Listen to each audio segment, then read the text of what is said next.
The afternoon sun was pouring through the kitchen window, coating everything in that soft golden light that makes even ordinary moments feel special. I stood there watching Ryan in the backyard, 16 years old, tall and lean, throwing a baseball against the old wooden fence. Each thud was followed by a laugh, a real laugh, the kind I hadn't heard from him in a while. It had been 2 years since I married Mark, and even though our home was peaceful, there was still a quiet distance between Ryan and me. He was kind and respectful, but like most teenagers, he kept to himself, short answers, headphones on, walls up. But something felt different that day. Maybe it was the warm light. Maybe it was his laughter. Or maybe for the first time in a long while he just seemed happy. I opened the back door and called out, "Need a partner?" He turned around, his face lighting up with a grin. "Sure," he said, tossing me the ball. I caught it barely and laughed. "Still got it," I teased, pretending to stretch my arm like a pro athlete. He laughed too, and soon we were tossing the ball back and forth, the rhythm easy and fun. For the first time, there wasn't that invisible wall between us. Just the sound of the ball, our laughter, and the golden afternoon wrapping around us like a soft blanket. After a while, I decided to make it more interesting. "Think you can catch this one?" I said, throwing the ball high into the air. Ryan sprinted forward, eyes locked on the ball, and then his foot slipped on the wet grass. I reached out to steady him, but I lost my balance too. We both went down laughing, grass, dust, the sound of our laughter echoing in the yard. But when the laughter faded, something changed. For a brief second, Ryan froze. His face tensed. And then I saw it, the embarrassed flush of a teenage boy caught in a moment he didn't understand. I stood up quickly, brushing dirt from my jeans, pretending not to notice. He looked away, eyes fixed on the ground. My first reaction wasn't anger. It was understanding. He was just a kid, caught between being a boy and becoming a man. This wasn't anything wrong. It was just human, just awkward. "You okay?" I asked softly. He nodded, his voice barely above a whisper. "Yeah. Sorry, I didn't mean." "Hey," I said quickly, cutting him off with a small smile. "It's fine, Ryan. Accidents happen." I kept my tone light, calm, kind, the way I hoped a real mom would. He gave a quick nod, still blushing, and I decided not to say anything more. "Let's go inside," I said gently. I think we both earned some lemonade. Inside, the air felt heavier than usual. I poured 2 glasses and handed him one. "You played great out there," I said, trying to keep things normal. He smiled faintly but didn't meet my eyes. I remembered what it felt like at his age, how confusing everything was, how embarrassing it could be to just feel. So I talked about normal things, his classes, Mark's weekend plans, the new movie everyone wanted to see. Slowly, the tension began to fade. By the time Mark came home that evening, everything looked normal again. Dinner, TV, quiet laughter. But inside, I kept thinking about that awkward moment in the yard. Not with shame or judgment, but with empathy. That night, after Mark went to bed, I sat by the window with a cup of tea, watching the moonlight spill across the grass where we had fallen earlier. I realized how fragile it all was. Raising a teenager, especially one who wasn't biologically yours. One wrong word could build a wall that might take years to break down. Ryan wasn't just any boy. He'd lost his mother when he was young. Mark had done his best, but there were places in Ryan's heart still locked away. I wanted to fill those spaces with patience, not pressure. So I made a decision that night to handle things with empathy. Not to make him feel ashamed for being human, but to help him learn what kindness looks like.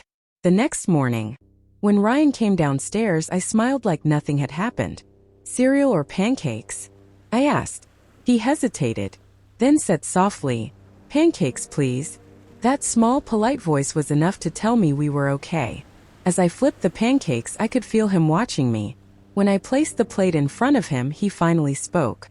"Thanks, Emily, for, yesterday. For not making it weird." I smiled, my heart softening.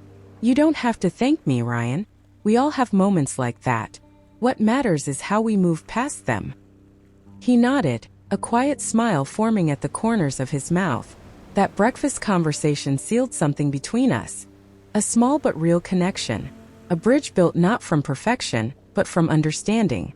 As he left for school that morning, I stood by the window again, watching him walk down the driveway. And I thought to myself, growth isn't always comfortable, but it's always worth it. That afternoon in the yard had started as a simple game of catch, but it had turned into something much more. The beginning of a bond built on empathy, trust, and quiet love. It's funny how time changes everything. That afternoon in the backyard had felt small back then. Just a moment, a shared laugh, an awkward stumble. But looking back now, I know it was the beginning of something real between Ryan and me. Weeks turned into months, and our little household slowly found its rhythm. Mark worked long hours and Ryan started opening up more. He'd sit with me in the kitchen while I cooked, telling stories about school, about his best friend Ethan, about the songs he was learning on guitar. One evening I found a sketch on the fridge. It was of me, standing in the garden, hair blowing in the wind, holding a watering can. At the bottom, in Ryan's neat handwriting, it said, "Thanks for making this house feel like home." I remember just standing there, staring at it, my heart swelling with warmth. No words, no dramatic gestures, just quiet gratitude from a boy who'd learned how to feel safe again. By the time Ryan turned 18, the house felt different. There was laughter again. Mornings filled with coffee, music, and sarcastic teenage humor. He even called me Em sometimes, short for Emily. One Saturday morning, Mark and I were cleaning out the garage when Ryan came in, holding a thin envelope. His hands were shaking a little. "I got in," he said quietly. Mark blinked. "Got in where?" Ryan smiled wide, bright, proud. "NYU. Art program. Full scholarship." I don't even remember crossing the room. I just hugged him. He froze for a second, then hugged me back tightly. And that's when I realized he wasn't a kid anymore. The next few weeks were a blur of preparations. Dorm lists, forms, packing boxes. Every night I'd peek into his room and see him sketching something new. City skylines, people, moments from our lives. But as the day to leave got closer, something in me ached. I wanted him to go chase his dreams, of course. But I also wanted to hold on a little longer. To that boy who once blushed in the backyard. To the quiet dinners and the laughter echoing through our little home. On his last night before leaving, Ryan knocked on my bedroom door. "Hey Em," he said softly. "Can I come in?" He sat down on the edge of the bed, holding a small brown envelope. "I made something for you." Inside was a drawing, the three of us standing in the yard. Mark had his arm around my shoulder, I was holding a cup of tea, and Ryan was tossing a baseball in the air. At the bottom he'd written, "Family, not by blood but by choice."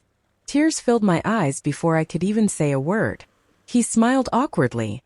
"You taught me that love doesn't have to look perfect. It just has to be real." I laughed softly, wiping my eyes. "You taught me the same thing, Ryan." The next morning we drove him to the airport. He hugged Mark first. A strong, wordless hug between men who understood each other. Then he turned to me. For a second we just stood there, both trying to smile. Then he wrapped his arms around me, whispering, "Thank you for being my home when I didn't have one." I held on tight, my voice breaking. "You'll always have one, Ryan. Always." He pulled away, gave that half smile I'd come to love, and disappeared into the crowd. That night, the house felt unbearably quiet. His room was empty except for the sketch pinned to the fridge. I made myself a cup of tea, sat by the same window as years ago, and watched the moonlight pour over the lawn. I thought about how love really works, how it grows not through perfect moments but through patience, through empathy, through all the small silent gestures that say, "I see you, I care, I'm here." Sometimes life gives you relationships you never expected, and if you nurture them with kindness, they bloom into something stronger than blood. As I finished my tea, I looked at the drawing again, family, not by blood but by choice. And I whispered to the quiet house, "Good night, Ryan. Go make the world beautiful." That day in the backyard changed everything. It taught me that love isn't always loud or dramatic. Sometimes it's just a shared laugh, a helping hand, or a quiet promise to never give up on each other. And though he's miles away now, every time I see his art online, every time I see that sketch on the fridge, I remember that little moment. The fall, the laughter, the awkwardness. And I smile because it led to everything that mattered most. The end. Please subscribe to channel.